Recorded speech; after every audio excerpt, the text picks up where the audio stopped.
Depuis des années, je me renseigne sur les low-tech. C'est des technologies qui sont à la fois accessibles à tous et qui sont écolos et utiles.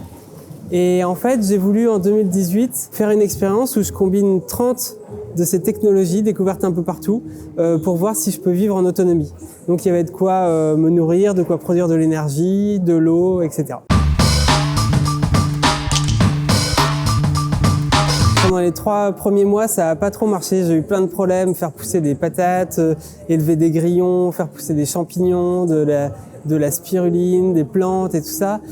C'est des trucs vivants et moi, j'avais pas trop l'habitude. Et du coup, ça a mis 3 mois avant que je comprenne vraiment comment créer tout un écosystème. Et par contre, le dernier mois, ça marchait très bien. Depuis, j'ai fait d'autres escales avec mon bateau laboratoire et j'ai découvert d'autres technologies intéressantes. Et donc maintenant, j'ai plein d'idées pour améliorer ça encore. Ça m'a convaincu qu'on avait besoin et il y avait le potentiel de réinventer notre manière de vivre demain. Que tous nos déchets deviennent des ressources, qu'on soit beaucoup plus connecté avec la nature et même qu'on vive dans des écosystèmes avec des bactéries, avec des plantes, avec des champignons, etc. Qu'on vive différemment, pas du tout de la manière présentée dans les films de science-fiction à la Star Wars où il y a des voitures volantes, etc. Je suis pas attiré par un retour en arrière où on redevient comme au Moyen-Âge, mais vraiment j'ai une idée d'un futur complètement différent qui est en train de naître. Et l'année prochaine, avec mon équipe, on va faire une nouvelle expérience où là, cette fois, on bosse avec des spécialistes de chacun des domaines et on bosse aussi avec des designers pour voir comment est-ce qu'on peut imaginer ce type d'écosystème, mais beaucoup plus désirable, beaucoup plus attirant, qui évoque beaucoup plus un futur possible et souhaitable que moi sur ma plateforme où c'était un peu à la Robinson Crusoe.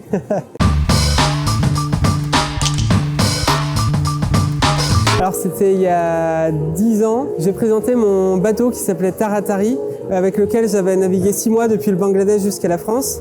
Et je le présentais à La Rochelle et j'ai rencontré les organisateurs du festival qui m'ont proposé de venir, de participer au festival. Et ça m'a mis des étoiles dans les yeux de voir tous ces gens qui testaient des trucs. Et j'ai commencé ici à adorer les festivals de films d'aventure parce qu'à chaque fois ça me donne une bouffée d'oxygène folle. Je rencontre des gens hyper intéressants.